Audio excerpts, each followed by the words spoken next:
El almohadón de plumas. Horacio Quiroga. Su luna de miel fue un largo escalofrío. Rubia, angelical y tímida, el carácter duro de su marido heló sus soñadas niñerías de novia. Lo quería mucho, sin embargo, a veces con un ligero estremecimiento cuando volviendo de noche juntos por la calle, echaba una furtiva mirada a la alta estatura de Jordan, mudo desde hacía una hora. Él por su parte la amaba profundamente, sin darlo a conocer. Durante 3 meses, se habían casado en abril, vivieron una dicha especial. Sin duda hubiera ella deseado menos severidad en ese rígido cielo de amor, más expansiva e incauta ternura, pero el impasible semblante de su marido la contenía siempre. La casa en que vivían influía un poco en sus estremecimientos. La blancura del patio silencioso, frisos, columnas y estatuas de mármol, producía una otoñal impresión de palacio encantado. Dentro, el brillo glacial del estuco, sin el más leve rasguño en altas paredes, afirmaba aquella sensación de desapacible frío. Al cruzar de una pieza a otra, los pasos hallaban eco en toda la casa, como si un largo abandono hubiera sensibilizado su resonancia. En ese extraño nido de amor, Alicia pasó todo el otoño. No obstante, había concluido por echar un velo sobre sus antiguos sueños, y aún vivía dormida en la casa hostil, sin querer pensar en nada hasta que llegaba su marido. No es raro que adelgazara. Tuvo un ligero ataque de influenza que se arrastró insidiosamente días y días. Alicia no se reponía nunca. Al fin una tarde pudo salir al jardín apoyada en el brazo de él. Miraba indiferente a uno y otro lado.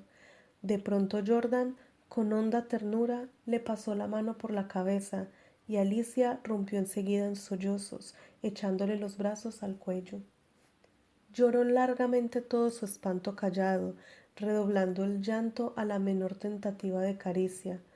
Luego los sollozos fueron retardándose, y aún quedó largo rato escondida en su cuello, sin moverse ni decir una palabra. Fue ese el último día que Alicia estuvo levantada. Al día siguiente amaneció desvanecida. El médico de Jordan la examinó con suma atención, ordenándole calma y descanso absolutos. No sé, le dijo a Jordan en la puerta de calle, con la voz todavía baja. Tiene una gran debilidad que no me explico, y sin vómitos, nada. Si mañana se despierta como hoy, llámeme enseguida. Al otro día, Alicia seguía peor. Hubo consulta. Constatóse una anemia de marcha agudísima, completamente inexplicable. Alicia no tuvo más desmayos, pero se iba visiblemente a la muerte. Todo el día el dormitorio estaba con las luces prendidas y en pleno silencio. Pasábanse horas sin oír el menor ruido. Alicia dormitaba. Jordan vivía casi en la sala, también con toda la luz encendida. Paseábase sin cesar de un extremo a otro, con incansable obstinación.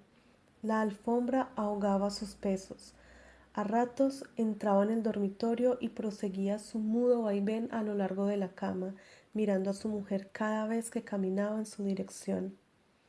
Pronto Alicia comenzó a tener alucinaciones, confusas y flotantes al principio, y que descendieron luego a ras del suelo. La joven, con los ojos desmesuradamente abiertos, no hacía sino mirar la alfombra a uno y otro lado del respaldo de la cama. Una noche se quedó de repente mirando fijamente. Al rato abrió la boca para gritar y sus narices y labios se perlaron de sudor. Jordan, Jordan, clamó, rígida de espanto, sin dejar de mirar la alfombra. Jordan corrió al dormitorio y al verlo aparecer, Alicia dio un alarido de horror. Soy yo, Alicia, soy yo. Alicia lo miró con extravío, miró la alfombra, volvió a mirarlo y después de largo rato de estupefacta confrontación se serenó. Sonrió y tomó entre las suyas la mano de su marido, acariciándola temblando. Entre sus alucinaciones más porfiadas hubo un antropoide. apoyado en la alfombra sobre los dedos que tenía fijos en ella los ojos. Los médicos volvieron inútilmente. Había allí delante de ellos una vida que se acababa, desangrándose día a día, hora a hora, sin saber absolutamente cómo.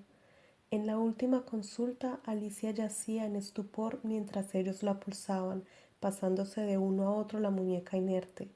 La observaron largo rato, en silencio, y siguieron al comedor. Psst. Se encogió de hombros desalentado su médico. Es un caso serio. Poco hay que hacer. Solo eso me faltaba, resopló Jordan, y tamborileó bruscamente sobre la mesa. Alicia fue extinguiéndose en su delirio de anemia, agravado de tarde, pero que remitía siempre en las primeras horas. Durante el día no avanzaba su enfermedad, pero cada mañana amanecía lívida, en síncope casi. Parecía que únicamente de noche se le fuera la vida en nuevas alas de sangre. Tenía siempre al despertar la sensación de estar desplomada en la cama con 1.000.000 de kilos encima. Desde el tercer día este hundimiento no la abandonó más. Apenas podía mover la cabeza. No quiso que le tocaran la cama, ni aun que le arreglaran el almohadón. Sus terrores crepusculares avanzaron en forma de monstruos que se arrastraban hasta la cama y trepaban dificultosamente por la colcha. Perdió luego el conocimiento. Los 2 días finales deliró sin cesar a media voz. Las luces continuaban fúnebremente encendidas en el dormitorio y la sala. En el silencio agónico de la casa no se oía más que el delirio monótono que salía de la cama y el rumor ahogado de los eternos pasos de Jordan. Murió por fin. La sirvienta, que entró después a deshacer la cama, sola ya, miró un rato extrañada el almohadón. Señor, llamó a Jordan en voz baja. En el almohadón hay manchas que parecen de sangre. Jordan se acercó rápidamente y se dobló a su vez. Efectivamente, sobre la funda, a ambos lados del hueco que había dejado la cabeza de Alicia, se veían manchitas oscuras. Parecen picaduras, murmuró la sirvienta después de un rato de inmóvil observación. Levántelo a la luz, le dijo Jordan. La sirvienta lo levantó, pero enseguida lo dejó caer y se quedó mirando a aquel, lívida y temblando. Sin saber por qué, Jordan sintió que los cabellos se le erizaban. ¿Qué hay? Murmuró con la voz ronca. Pesa mucho, articuló la sirvienta sin dejar de temblar. Jordan lo levantó. Pesaba extraordinariamente. Salieron con él y sobre la mesa del comedor Jordan cortó funda y envoltura de un tajo. Las plumas superiores volaron y la sirvienta dio un grito de horror con toda la boca abierta, llevándose las manos crispadas a los bandos. Sobre el fondo, entre las plumas, moviéndose lentamente las patas velludas, había un animal monstruoso, una bola viviente y viscosa. Estaba tan hinchado que apenas se le pronunciaba la boca. Noche a noche, desde que Alicia había caído en cama, había aplicado sigilosamente su boca, su trompa, mejor dicho, a las sienes de aquella, chupándole la sangre.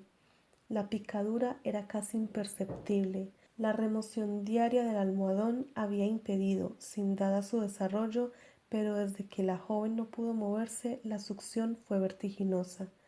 En 5 días, en 5 noches, había vaciado a Alicia. Estos parásitos de las aves, diminutos en el medio habitual, llegan a adquirir en ciertas condiciones proporciones enormes. La sangre humana parece serles particularmente favorable y no es raro hallarlos en los almohadones de pluma.